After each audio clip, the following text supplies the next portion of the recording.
Ambience.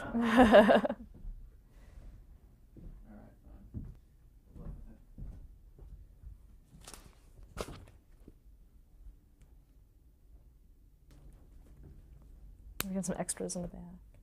Yeah.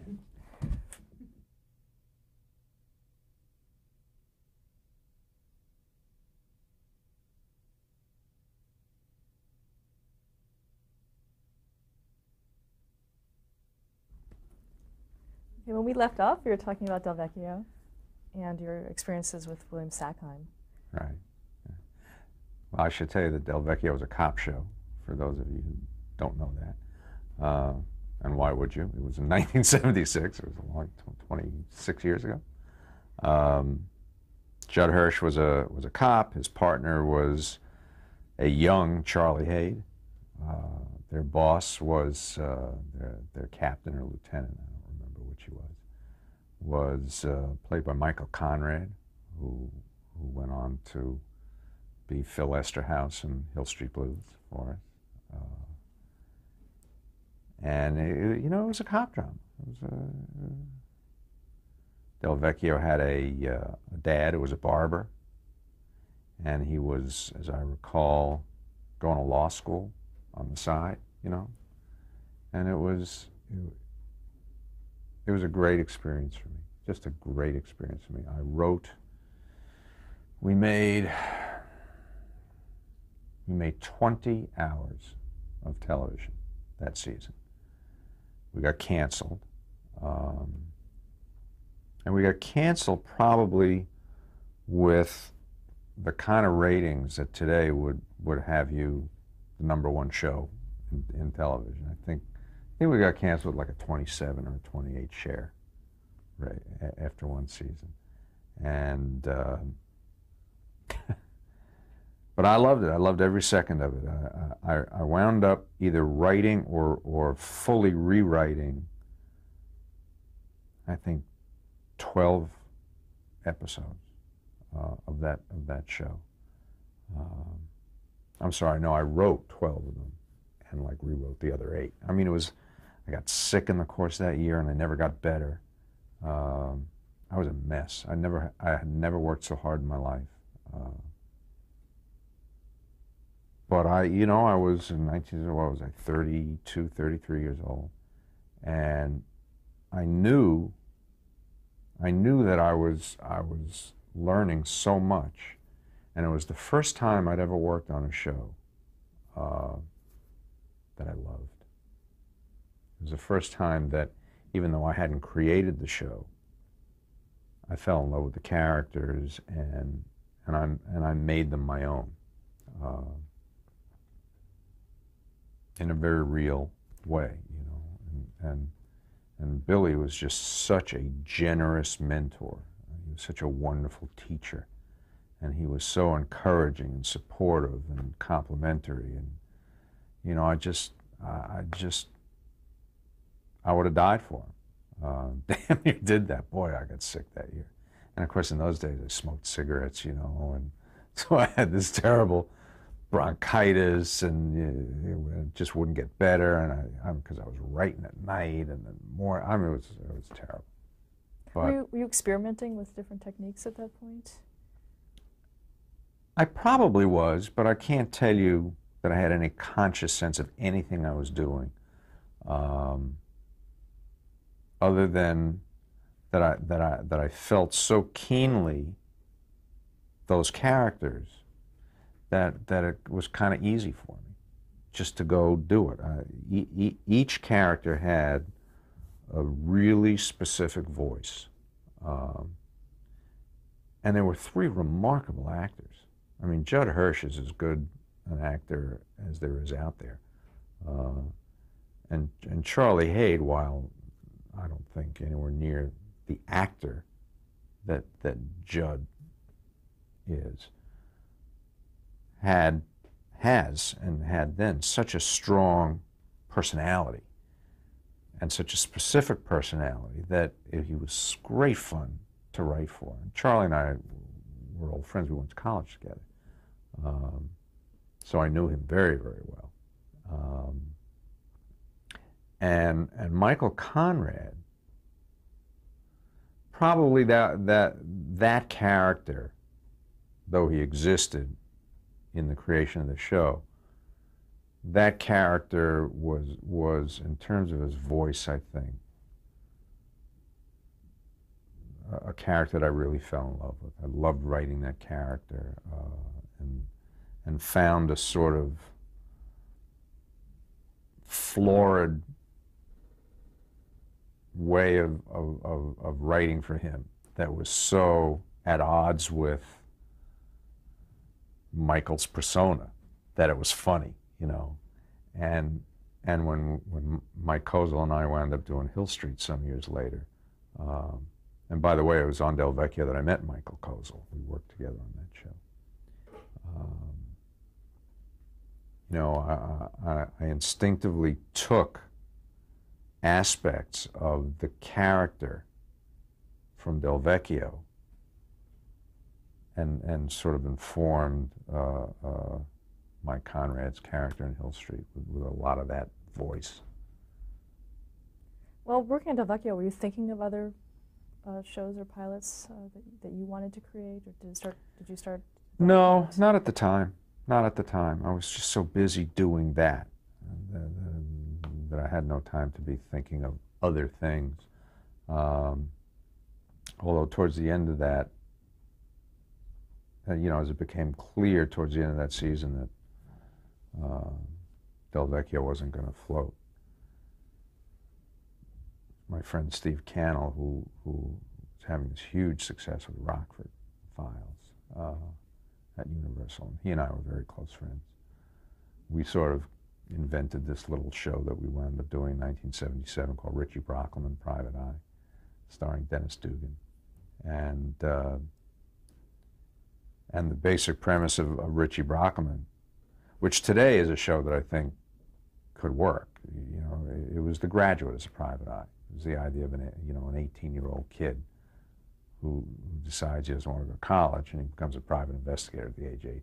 And it was a wonderfully charming, at least in my recall of it, it was a wonderfully charming show. And Dennis is great and kind of wide-eyed and goofy.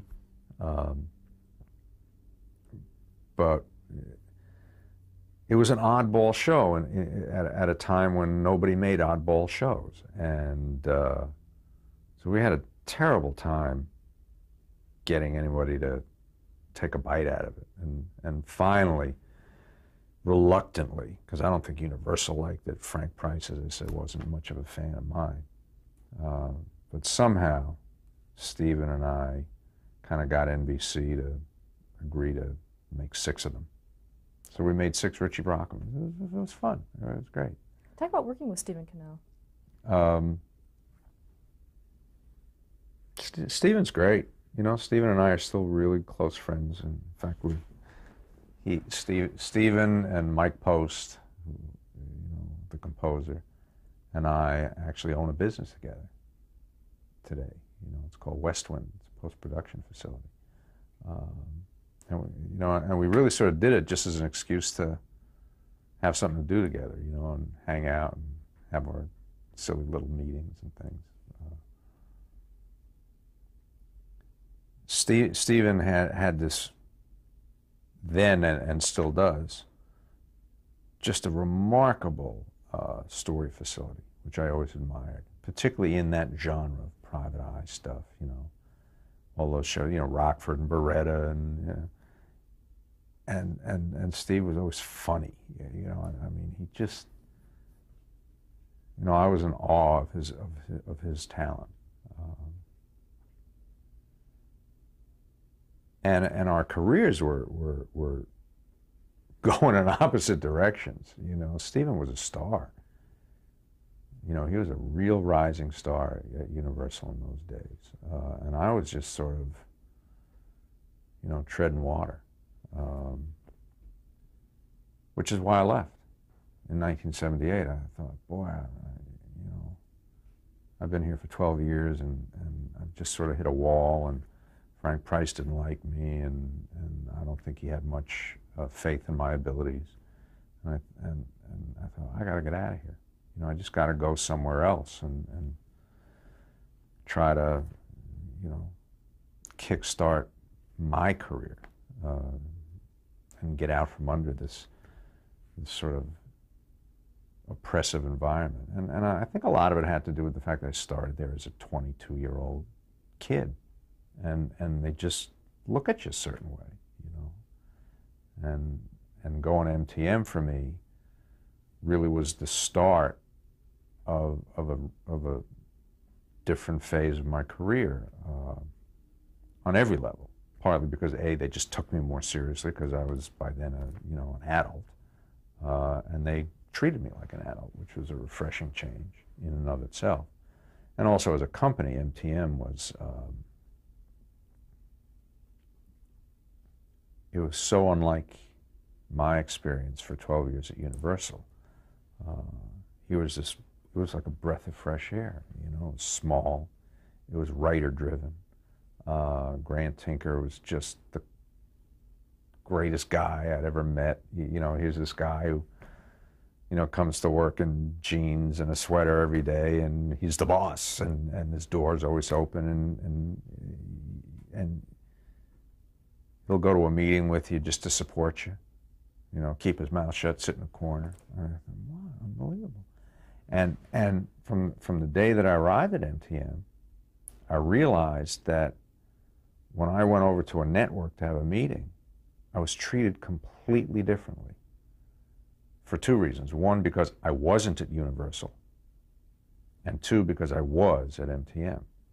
And it was a revelation to me. And, you know, I guess you could say Grant created a monster. Not me personally, although some people might disagree with that. But created a monster in the sense of being responsible for empowering writers, you know, who through the 70s and into the 80s became the true driving force of television. How difficult was it to become a member of the MTM team? You know, Stu Irwin, who was the vice president of MTM, I guess that was his title. And, you know, such a tiny little company. You didn't even think about people's titles. But Stu Irwin was a terrific guy who'd been an executive at Universal. In fact, when I was doing Griff, and it was a terrific guy. And it was right during that period of time that I guess he left and went over to work with Grant at MTM. And Stu always said to me, you know, if you ever want to leave here, you know, come talk to me, you know. Because I think Stu came to MTM because Grant wanted to develop more of a drama wing, because at that time they were just doing all those Jim Brooks comedies. So in 1978, when I knew it was time to leave, I spoke to Stu, and my attorney had me speaking to Paramount, and you know, I like my meetings with the Paramount folks. But I thought going to Paramount would sort of be like going to Universal. It's another large studio, and I was so enamored of the environment that was so evidently creative and collegial at MTM that I took less money to go there, because I just thought, you know, this is a happy place. And it was great. It was just a great time in my life. What was your first assignment there? I did I did three things almost immediately in development in my first year at MTM. Brandon Tartikoff asked me to develop a presentation film for a project called Every Stray Dog and Kid, which was really sort of like an 8 o'clock family type show, which I had sort of zero interest in, but he asked me to do it, so I'm not going to say no, so I did that. And I did a cop show, starring James Earl Jones called Paris, pilot for that. And I did a hospital show with Bruce Paltrow called Operating Room. So we had 3 pilots in my first year there. And there was a moment in New York in May, you know, when you go back to like sell your pilots, right? For about 10 minutes there, all 3 of them were really looking like they were going to sell. I was like, oh my God, here I went from being this jerk nothing guy at Universal to my first year at MTM, and I'm gonna have 3 shows on the air. I mean, it was, and then of course, as those things do, 2 of them fell away, and I had Paris, so that was the first show I did for, you know, at MTM, and that got canceled after 13 episodes, and got canceled just in time, right at the end of 1979, and NBC wanted a pilot for a cop show. Before we go to that, can we talk about Paris a little bit more? Let's start James. No, I refuse. Sure. Just talk about a little bit about working with James Earl Jones. And James Earl Jones, Paris, my idea in Paris, and I think it sort of flowed from Del Vecchio in a way, because I started getting more and more interested in the sort of personal dynamics of being a cop. You know, to me, that was much more interesting than just the cops and robbers part of it, which, from a storytelling point of view, was a necessary evil. But for me, the fun was, who are these guys? You know, what are their lives like? Who do they go home to? You know, what's it like emotionally? You know, to work in a paramilitary organization where you've got a ton of responsibility and very limited authority. You know?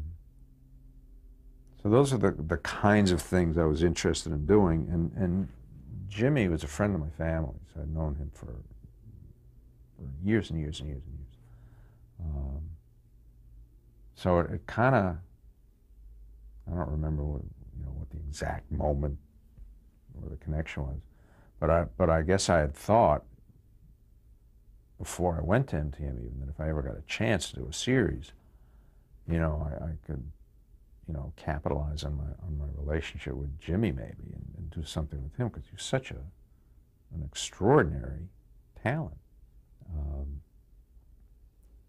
So the Classics Illustrated version is, you know, when I got to MTM, he was willing to do this thing, and I think he was actually enamored of playing a cop. And turns out that, ironically, he and I had 180-degree opposite notions about what the show should be. Jimmy was actually a very conservative guy, a very law and order guy, and he wanted to be out there chasing down bad guys and being a sort of an action hero. And I was much more interested in his home life.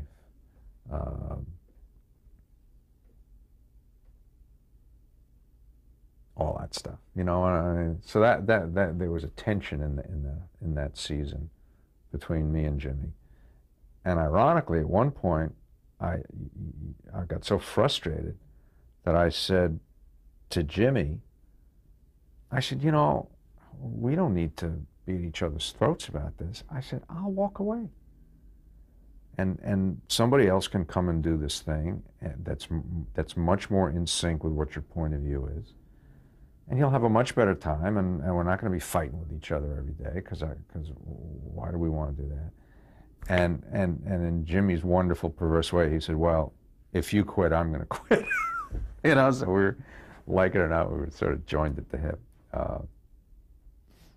As difficult as that season was, You know, it's very hard to do a show, when I was in my conflict with Jimmy about the fundamental direction of the show, I really hearkened back to Columbo and all those shouting matches I would hear between Peter and Bill and Dick about what the show was going to be.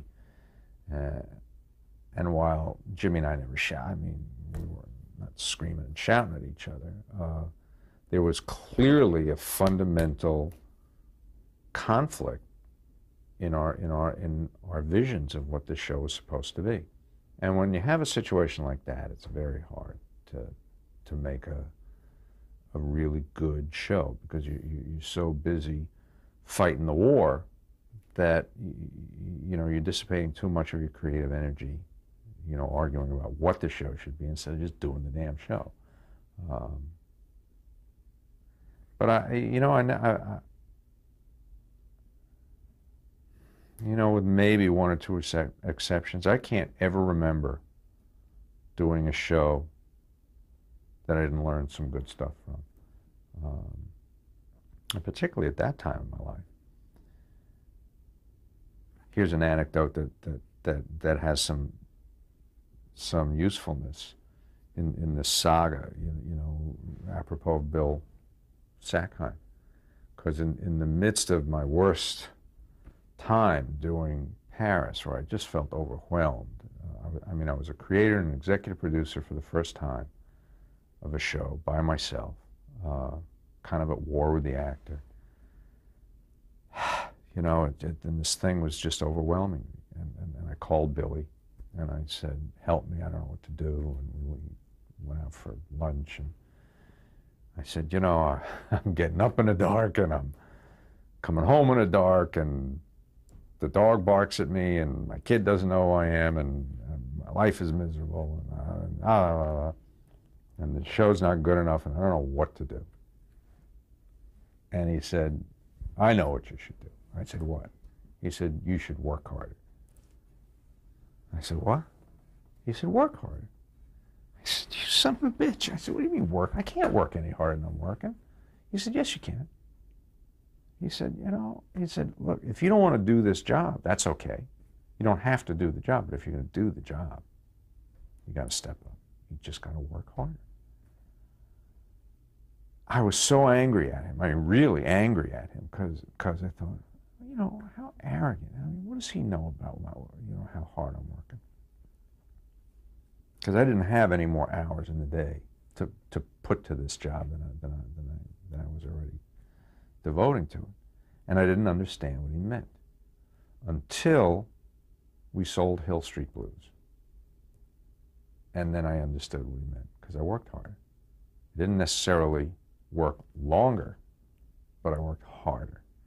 And I'm not sure that I would have been capable of that effort on Hill Street Blues if I hadn't had the experience I had on Paris, along with Billy's admonition to work harder.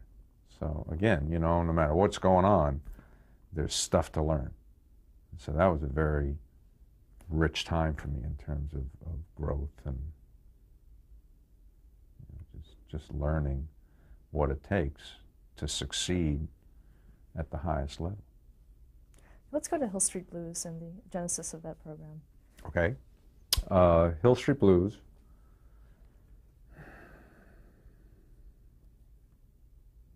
Well, I feel silly saying what it is because everybody knows what it is. But it was a police drama on NBC that was supposed to go on in the fall of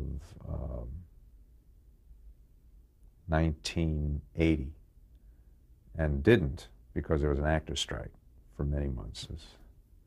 So we actually wound up going on the air finally in January of 1981. So the year 1981 was a hell of a year, because we wound up making 17 episodes, and then turning around and going right into production on the second season in the same year, for which we made 22. You know, so that was an interesting year. But the genesis of Hill Street I think came from Fred Silverman, who had seen a movie called Fort Apache, the Bronx, with Paul Newman. And there was an aspect of that movie that I think enthralled Fred, and it had to do with the personal life of this cop, you know. And so they wanted something that had to do with the personal lives of cops. And I didn't particularly want to do another cop show. Mike Kozel didn't particularly want to do another cop show. The reason Michael and I were meeting with them together was that, at my urging, actually, MTM had made a writer's deal with Mike, which was coming to a close. And he really hadn't done anything for one reason or another. So Stu Irwin said, would you work with Michael on a pilot for NBC? I said, sure, I love Michael, you know. And, you know, I'd had my brains beaten in so badly on Paris, I thought having a partner would be a great thing, you know. So it was off that we had these meetings. And he didn't want to do a cop show. He'd worked on cop shows. I'd worked on cop shows. We didn't feel like we had a whole lot to bring to the party, you know, that was fresh. But they were insistent that that's what they wanted. So Michael and I went off to talk about it. And off that conversation, we agreed that we would do it on one condition, which we assumed would kill the deal right there. And I said to Brandon, I said, we'll do this pilot for you on the condition that you leave us completely alone to do whatever we want. And he said, okay.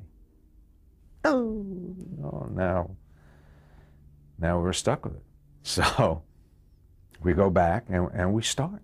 You know, and this is in January already for something that has to be in front of the cameras in March. So, whew, not a lot of time. So we instantly started writing.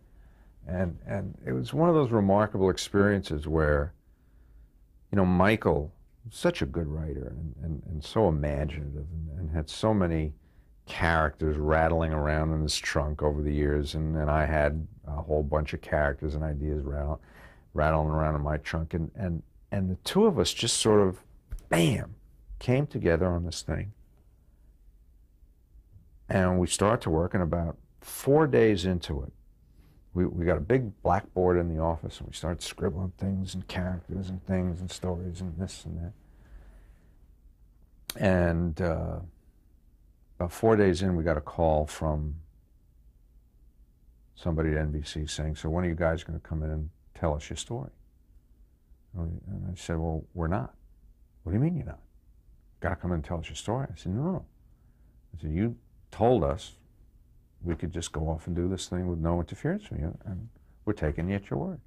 And I said, and if you'd just be patient for about another 5 days, we'll have a script.